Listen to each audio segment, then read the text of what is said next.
Здравствуйте! В эфире новости Татарстана, в студии Даяна Саитова. И вначале коротко о главных темах выпуска. Историю снова распродают по кусочкам.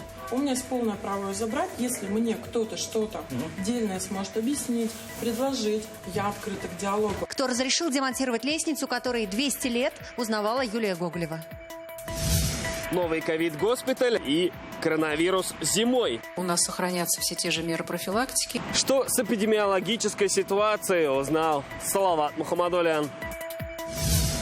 Ковид во время беременности. Пока я сама не заболела, я не думала, что эта болезнь вообще есть.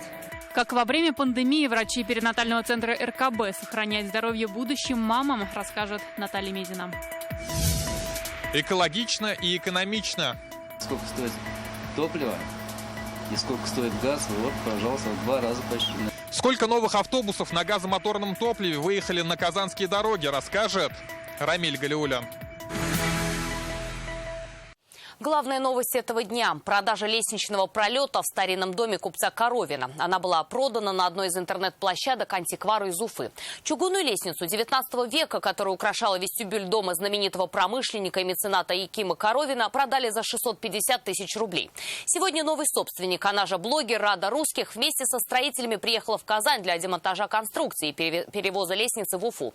Вся эта ситуация вызвала серьезный общественный резонанс среди краеведов и градозащитников. Оказалось, что 200-летний дом совсем не памятник, и распродавать его можно по кусочкам. Юлия Гоголева о лестнице раздора. Гаврилова, когда совершенно разные люди. Ажиотаж и споры в кругах активистов Казани начались еще накануне вечером. А все из-за этих фотографий. Кадры выложила у себя на странице в одной из соцсетей художник, визажист и, как оказалось, большой поклонник антиквариата Рада Русских. Жительница Уфы была в полном восторге, что приобрела лестницу 19 века всего за 650 тысяч рублей.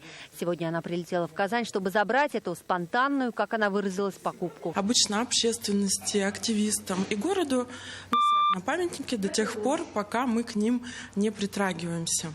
И до меня никому не было дела и до этой лестницы до тех пор, пока я честно не показала, что я ее приобрела. Сделка законная. Но демонтаж начать не смогли. Городские активисты, журналисты дежурили у входа в это здание на улице Пушкина с самого утра. Это часть тех людей, которым это принадлежало. Значит, это Мефодий Мефодьевич Коровин и Александра Петровна Коровина. В 19 веке этот дом с лестницей, как теперь его называют защитники истории, принадлежал знаменитому промышленнику и меценату, покровителю старообрядческой общины Якиму Коровину.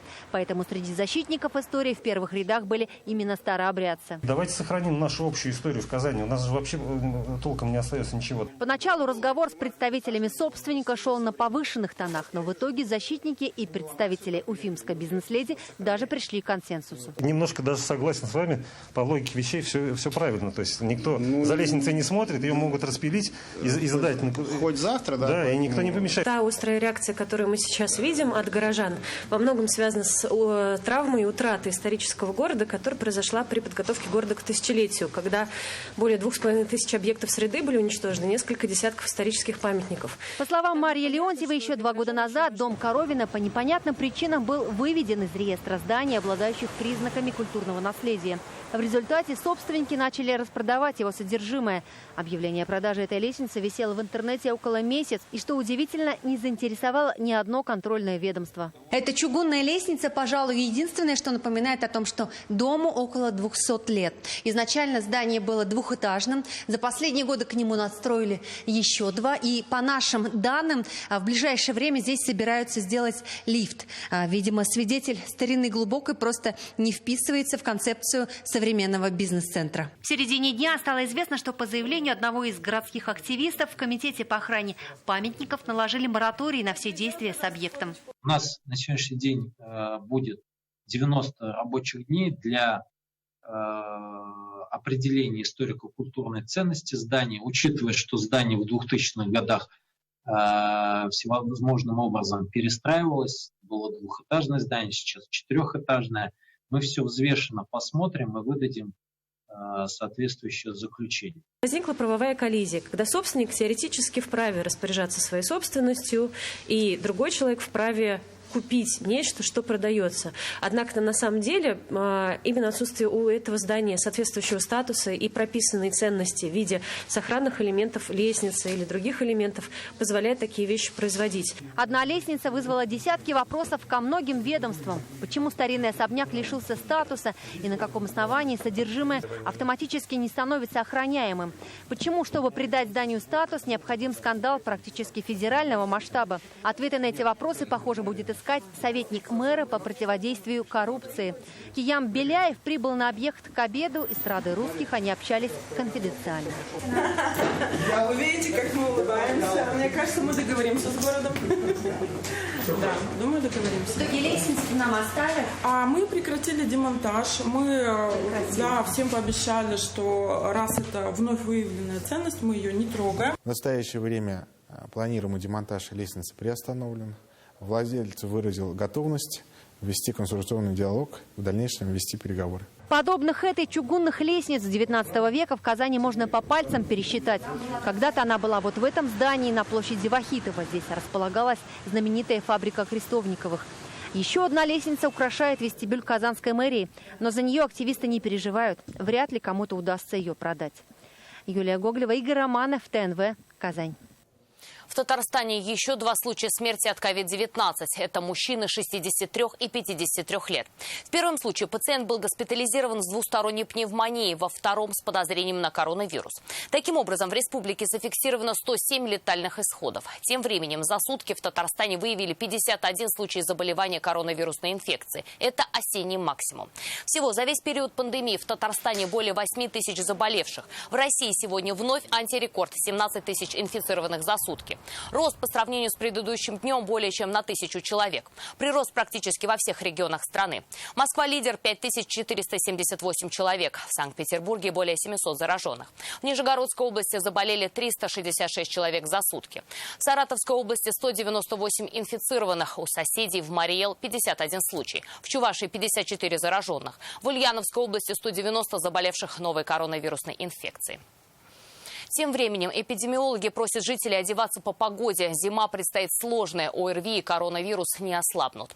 В каких школах классы ушли на дистанционку? Хватает ли кислорода и коек в госпиталях? И будут ли работать елочные базары, расскажет Салават Мухаммадуллин.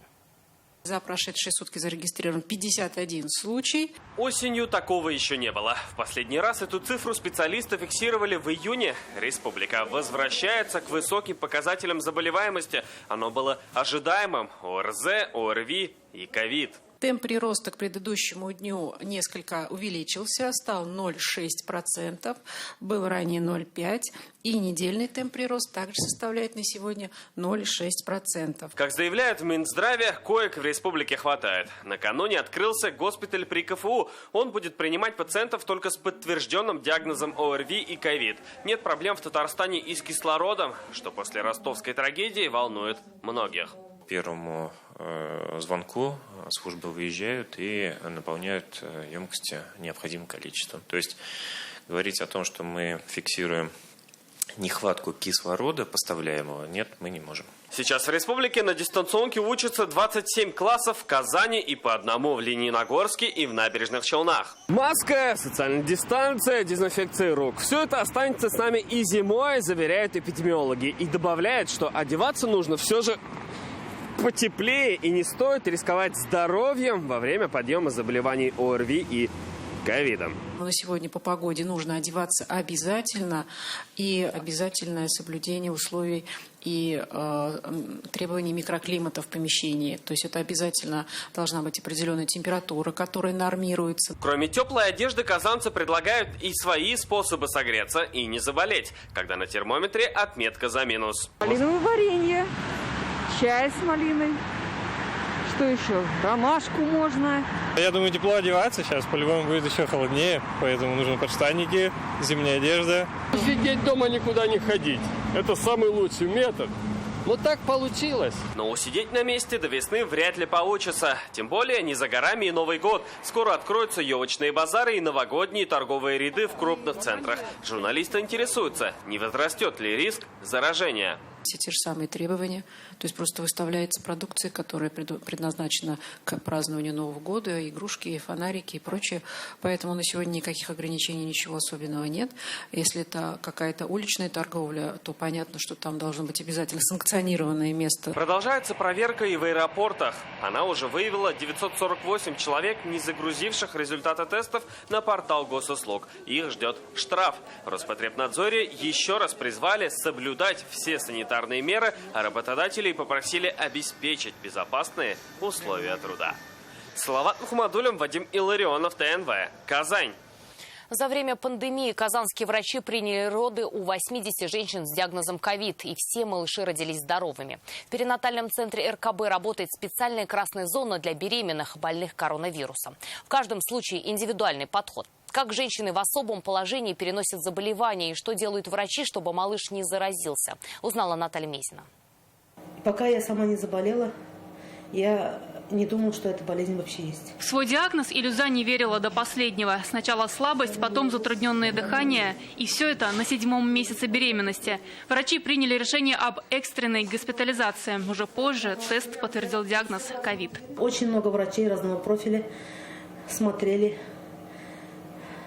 назначили определенное лечение. В реанимации пациентка провела 10 дней. Для беременных с подтвержденным коронавирусом в перинатальном центре РКБ еще весной создали красную зону.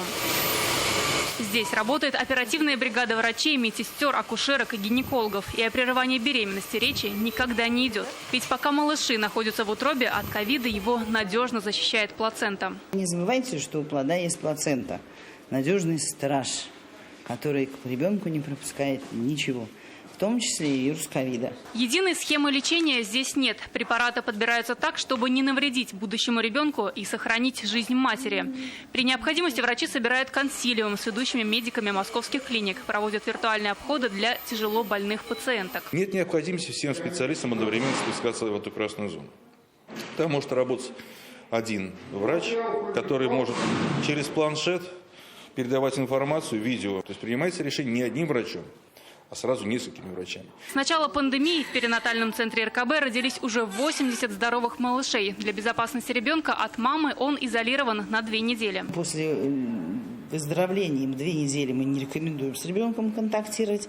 Если ребенка некуда взять, он живет у нас. Потом уже, когда все выздоравливают, они его забирают.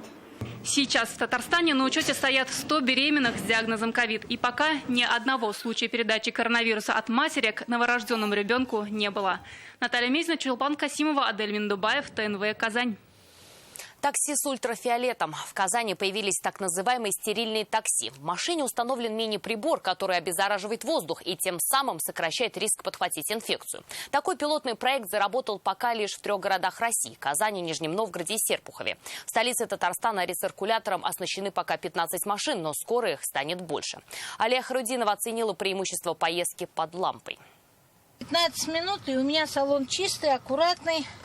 Все микробы у меня уничтожены будут. Лилия Асмандиярова работает в такси уже 15 лет. И сегодня она одна из первых получает новый прибор. Он за 15 минут может очистить воздух в салоне и уничтожить инфекцию, если она есть. В день у меня порядка 30-50 людей. У всех подряд я не могу спрашивать справки. Клиентам точно так же. Вот многие садятся и вопрос задают: а вы не болеете? Вот, ну как бы вот у всех есть испуг какой-то. Я говорю: вы знаете, вот смотрите, пожалуйста, я говорю, у меня есть аппарат, который мне помогает оставаться здоровой и вам поможет. Этот прибор весит всего 100 граммов. И, по сути, это мини-копия ультрафиолетового рециркулятора, который применяют в больницах. Удобный и компактный, он легко размещается на приборной панели и полностью безопасен. Приборы, в принципе, используются давно, они безопасны, так как это закрытый источник ультрафиолета. Таким образом, ультрафиолет на кожу напрямую не воздействует, он убивает только микроорганизмы и вирусы, которые находятся в воздухе. Прибор начали разрабатывать еще в начале пандемии в холдинге «Росэлектроника» госкорпорации «Ростех» в Нижнем Новгороде. А сегодня в качестве пилотного проекта стерильные такси начали работать в 3 городах – Казани, Нижнем Новгороде и Серпухове. Таких гаджетов в такси позволяет создать новый уровень комфорта и безопасности как для пассажиров, так и для водителей. Устройства обеспечивают дезинфекцию воздуха в салоне автомобиля на протяжении всего дня, что снижает риск передачи инфекции. В ближайшее время такие устройства появятся еще в 12 городах России. Лея Хайрудинова, Алина Сысоева, Алмаз Зиединов, ТНВ, Казань. Без вредных выбросов и со всеми удобствами. На казанские дороги вышли 37 новых экологически чистых нефазов. Они работают на природном газе. Их получили транспортные предприятия, которые обслуживают 60% маршрутов города. В общей сложности по национальному проекту «Безопасные и качественные дороги» закуплены 53 таких автобуса. И скоро они выйдут на маршруты Казани. Рамиль Галиуллин увидел, как изменилась начинка казанских краснобусов.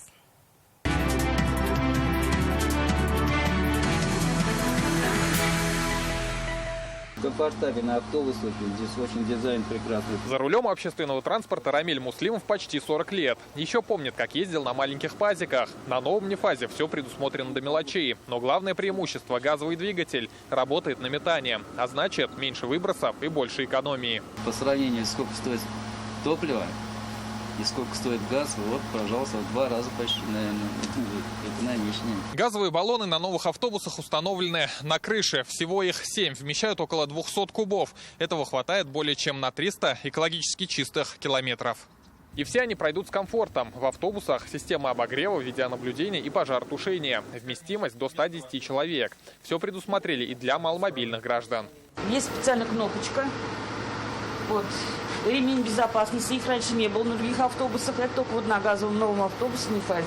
Всего Казанский автопарк пополнили 53 новых автобуса. 37 из них уже выехали на дороге. Они обслуживают 36 и 45 маршруты по ТП номер 2 и номер 4. Жители новой техникой довольны. Удобно, комфортно, тепло. Тепло самое главное. Каждый раз я радуюсь тому, что все новые и новые марки автобус появляются. Вот даже сейчас зашел я, даже как-то, мне кажется, просторнее они как-то. Светлые, яркие. Все автобусы передали по национальному проекту «Безопасные и качественные дороги». По программе БКД субсидируется из федерального бюджета 60% и 40% оформления через государственную лизинговую компанию ГТЛК уже с самими транспортными предприятиями. Сейчас на маршрутах города 774 автобуса. За последние 5 лет автопарк города обновился больше, чем наполовину. Эта партия газомоторных нефазов не последняя. В следующем году предприятие получит еще 40 автобусов. Рамиль Галиуллин, Алмаз Зиединов, ТНВ, Казань. Автобусы в Казани начнут ходить реже. 5-я часть кондукторов ушла на больничный. Какая эпидемия настигла сотрудников общественного транспорта, читайте в интернет-газете «Реальное время». Еще в 2 районах Татарстана, Муслюмовском и Дрожжановском, обнаружен птичий грипп. Это приграничные регионы. Причиной заражения могла стать покупка фермерами птицы у соседей и без документов. Кроме этого, как отмечают ветеринары, пернатые выходили на местные водоемы, где переносчиками могли стать дикие утки. Напомним, на минувшей неделе заболевание обнаружили в Буинском районе. Зараженные утки оказались в одном из хозяйств. Птицу фермер привез из Чувашии в конце сентября. Через несколько дней утки начали умирать, а затем напасть перешла и на гусей. Все поголовье пришлось уничтожить. Сегодня ветеринары обратились к фермерам с просьбой чуть ранее начать забой птицы и при малейших подозрениях вызывать специалистов. Это, как я уже сказал, высокопатогенное вирусное заболевание. Здесь смертность составляет под 100%. Обязательно надо сообщать ветеринарной службе об этом. Птицеводческим предприятиям необходимо работать строго в закрытом режиме. История со счастливым концом. Татарстанские врачи спасли ребенка, проглотившего магнитные шарики. На операционный стол к нижнекамским врачам попал 4-летний ребенок. Инцидент произошел в семье, которая приехала в гости из Москвы. На протяжении 2 дней малыш глотал мелкие детали магнитного конструктора. Всего 15 шариков, которые склеили мальчику кишечник. Операцию провели хирурги детской городской больницы Нижнекамска. Благодаря их своевременной помощи удалось избежать осложнений, и скоро маленького пациента выпишут домой. Вскрывали брюшную полость и поэтапно удаляли инородные тела механическим способом из различных отделов желудочно-кишечного тракта. К сожалению, у ребенка были задействованы практически все его отделы, то есть желудок, тонкая кишка и толстая кишка.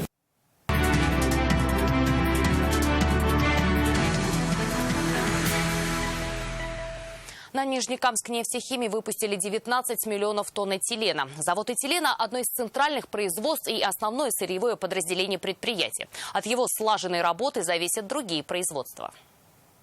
Большая химия начинается с этилена, говорят промышленники. Именно этот продукт положил начало созданию и развитию новых направлений нефтехимического синтеза. Завод по производству этилена Нижнекамск нефтехима был и остается в России уникальным, аналогов которому в нашей стране до сих пор не создано. Его построили в рекордные сроки. Монтаж основного оборудования занял всего 14 месяцев. Благодаря постоянному развитию и многоступенчатой модернизации планомерно удается достигать новых целей. Так, в июле 2017 года была получена 17-миллионная тонна этилена. В марте 19-го 18-миллионная тонна. И вот в октябре 20-го случился очередной важный рубеж – выпуск 19-миллионной тонны этилена. Это было достигнуто благодаря поэтапной модернизации, которая проводилась начиная с 1976 года.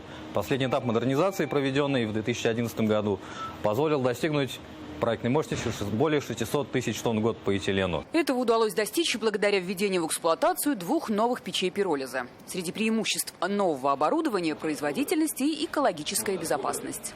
Вот, Дима, смотри, вот этот клапан, да? Ага.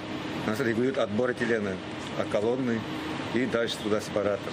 Такое большое ответственное производство требует от нефтехимиков специальных навыков и профессионализма. Опытные специалисты с удовольствием делятся накопленными знаниями с теми, кто работает в этой сфере не так давно. Один из них – Дмитрий Андрианов. Он 3-й год трудится на заводе этилена. Здесь очень хороший, слаженный, дружный коллектив. С первого дня работы у нас с ними замечательные взаимоотношения. Старшие специалисты всегда помогут, подскажут. Я считаю, что у нас благодаря тому, что такой большой, слаженный, дружный коллектив, мы смогли выпустить 19-миллионную тонну этилена. Как известно, к 2023 году завершится строительство побратима завода этилена комплекса ЭП-600. В будущем старший и младший этилен будут неразрывно связаны между собой. И в случае необходимости старший брат, завод этилена, всегда сможет подстраховать ЭП-600 в обеспечении сырьем и вспомогательными продуктами. Домой приходить не хочется. Студенты Казанской ветеринарной академии в интернете жалуются на плохие условия в их общежитии. Якобы в здании нарушены все санитарные нормы, а в комнатах полчища тараканов. Так ли это, сегодня проверяли молодежь УНФ и студенческие активисты. С ними в общежитие отправился Ирами Шайтулин. Святая святых студентов, их общежития. Сегодня в зоне особого внимания. На эти комнаты поступил ряд жалоб. Активисты ОНФ проверяют, правда ли то, что пишут в интернете. Деревянные нары, но это только в лагерях 30-х годов. Нет никаких элементарных санитарных норм для проживания. В общежитии, как повезет с комнатой, может быть чистая комната без тараканов, в которой живут люди не первый год, а может быть и такая себе комната, и с тараканами. Одна из комнат для проверки – жилье студента из Мурманска Никиты Иванченко. Активисты проверяют стены на трещины и плесень, и плинтусы. Есть ли тараканы? Тараканы были, вот недавно протравили, пока не появлялись. Если снова появятся, снова протравим. Но кадры говорят за себя. Тараканы еще остались. Причем проблеме, видимо, был не 1 год. Ведь вот что об этом писали в интернете еще 5 лет назад. В туалете нет шпингалетов. Периодически отсутствует горячая вода. Со стен обваливается штукатурка. Как сообщает руководство вуза, одна из причин – возраст здания, общежития 60-х годов постройки. Конечно, не идеальные условия у нас, но всего мы 670 рублей в месяц. И в течение ряда лет у нас эта сумма не меняется. А студенты, в свою очередь, могут сами отремонтировать жилье, как сделала Диана Хамитова. Теперь у нее почти как дома. Весело, можно жить, так сказать. Ну, минус то, что шумно. Но после установки камер это как бы устранили. Камеры видеонаблюдения установили в этом году на федеральные деньги, а уже на республиканские сделали ремонт в некоторых помещениях. Из средств бюджета республики были выделены средства на ремонт кухон. Вот вы видите, здесь сделан ремонт. И ремонт душевых комнат. На эти цели было выделено 6,8 миллионов рублей. Однако проблемы еще есть. Наша основная задача – это сформировать и собрать те рекомендации, жалобы и пожелания студентов по вопросу комфортабельности в общежитиях. Кроме того, молодежь ОНФ проводит и онлайн-опросы. Можно рассказать анонимно, что студента не устраивает в его общежитии. Ссылка размещена в социальных сетях на страницах ОНФ. Свое мнение можно высказать до конца октября. Рамиль Шайдуллин, Вадим Илларионов, ТНВ, Казань. Казанская обсерватория будет номинирована в ЮНЕСКО в 2022 году. В список всемирного наследия предполагается включить как загородные постройки, так и строения во дворе главного здания КФУ. Об этом сообщили на пресс-конференции по итогам Международного археологического симпозиума. Россию здесь представлял Казанский федеральный университет.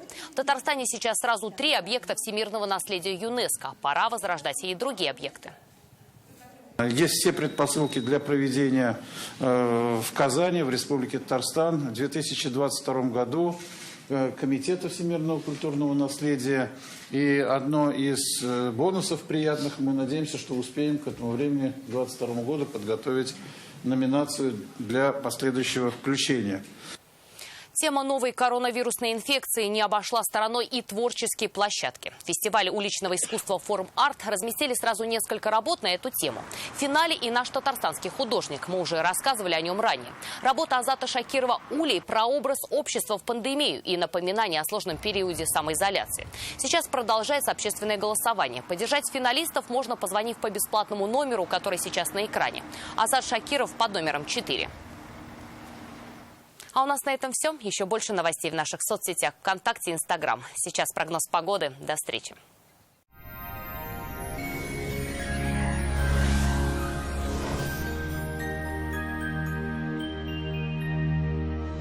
В студии София Егорова. Здравствуйте. О погоде поговорим через несколько секунд. Создайте свою уникальную, продуманную до мелочей кухню вместе с Данил Мастер. 3D-проект кухни, доставка и установка в подарок. Звоните 2-167-166. Казань, Восстание, 23. Данил Мастер ценит каждого клиента. По данным сервиса Яндекс.Погода, в Бугульме, Баблах и Азнакаево ожидаются проливные дожди, но будет довольно тепло, плюс 8-9 градусов. В Набережных Челнах, Нижнекамске и Лабуге не обойдется без осадков. И так же, как и по всей республике, станет теплее, до плюс 9. В Агрызе, Менделеевске, Актаныше ожидается облачная погода и дожди разной интенсивности. В Арске, Кукмаре и Балтаси потеплеет, но осадков не избежать. Днем 9-10 градусов выше 0. В Болгаре, Држаном и Буинске небо в облаках, пройдут дожди. Будет очень тепло, до плюс 12. В Альметьевске, Чистополе, Мамадыше также господствует осень. Облачно и дождливо, но тепло, плюс 10. Федеральная сеть медицинских центров «Доктор Ост». Лечение самых сложных заболеваний позвоночника и суставов без боли и хирургического вмешательства. За 12 лет в 10 городах России врачами клиники отменено более 39 тысяч операций. Артрит, артроз, грыжа, операция. Стоп! При боли в позвоночнике и суставах поспешите в «Доктор Ост». Самые грозные заболевания здесь лечат без операции и протезов. Новейшее оборудование и авторские схемы лечения. «Доктор Ост». В Казани будет облачно, ожидаются дожди. Ночью потеплеет до плюс 8. Днем около 10 тепла. Ветер западный умеренный. Атмосферное давление 746 миллиметров ртутного столба.